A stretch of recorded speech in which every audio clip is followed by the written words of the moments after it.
Bienvenue sur Comme 3 Com. Aujourd'hui, on va se pencher sur un sujet qui intrigue pas mal, la génération Z. Oui, exact. Ces jeunes nés grosso modo entre 1997 et 2012. On entend plein de choses sur eux, mais bon, qui sont-ils vraiment? Et surtout, comment on communique avec eux sans tomber dans les clichés habituels? C'est ça, on va essayer de démêler un peu tout ça. Ce sont les premiers vrais natifs numériques, c'est sûr. Mais attention, c'est aussi une génération hyper diverse et assez optimiste malgré toutes les crises qu'elle a déjà connues en fait. Alors commençons peut-être par un mythe tenace, leur capacité d'attention qui serait limitée à 8 secondes. C'est faux, on est d'accord. Ah oui, complètement faux. Enfin, disons très exagéré. Ils peuvent être hyper concentrés, passer beaucoup de temps sur un sujet, si ça les passionne, si le format leur parle. La clé, c'est vraiment l'engagement. D'accord. Et il faut aussi sortir de l'idée qu'ils sont que digitaux. Pas du tout. Ils aiment le monde physique, les vraies expériences, le mélange des deux en fait. Mhm. Et autre idée reçue, ils seraient désengagés politiquement ou socialement. Bah là aussi, c'est plus complexe. Leur engagement, il prend juste des formes différentes, souvent, bah oui, numérique, pétition en ligne, mobilisation sur les réseaux, activisme, c'est différent quoi. Ok, je vois. Parlons un peu de leurs valeurs alors. Ce qui revient tout le temps, c'est l'authenticité, la transparence. Absolument. Ça, c'est primordial pour eux. Fini les façades parfaites, les discours trop lisses, ils veulent du vrai, de l'authentique, même de l'imperfection assumée. Donc une marque qui montre ses coulisses, qui admet une erreur, ça peut marcher. Exactement. Ça marque des points. La transparence, c'est plus une option, c'est la base. Engagement social, environnemental, c'est crucial aussi, non? Ah oui, carrément. C'est même plus une attente, c'est une exigence. Ils attendent des marques qu'elles agissent, qu'elles prouvent leur engagement. Pas juste des belles paroles. Et la diversité, l'inclusion, j'imagine que c'est dans la même veine. Fondamental. Une évidence pour eux. Une marque qui ne représente pas la diversité, elle risque le rejet, direct. Côté communication pure, l'humour, ça semble important. Oui, mais attention, pas n'importe lequel. Plutôt un humour intelligent, souvent basé sur l'autodérision, le décalé, l'absurde parfois. Les mèmes, par exemple, c'est presque une langue à part entière pour eux. Faut maîtriser les codes, quoi. Voilà.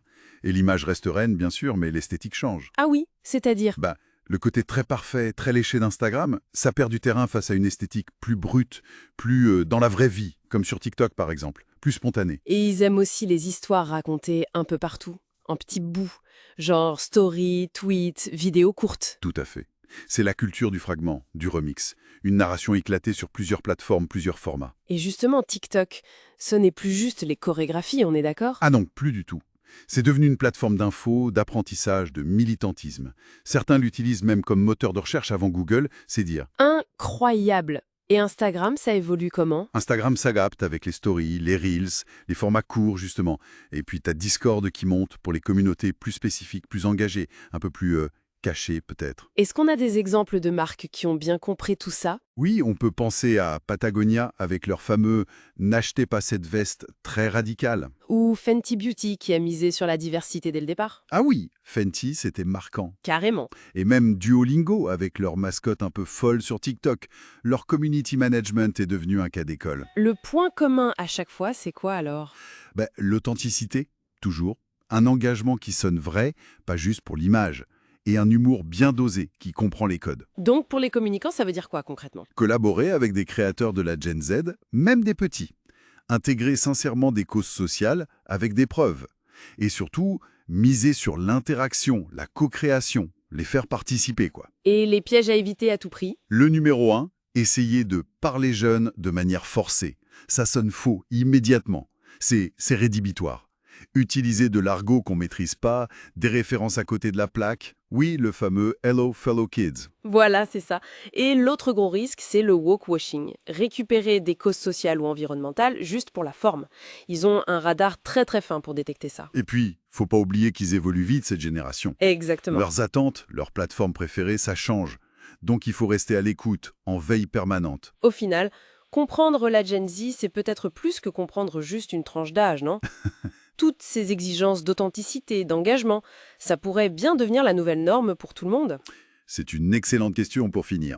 Et si, au fond, ces codes de la Gen Z, ils nous poussaient juste vers une communication plus humaine, plus responsable, et ça pour toutes les générations. C'est une piste à méditer, ouais. Une très belle réflexion pour conclure.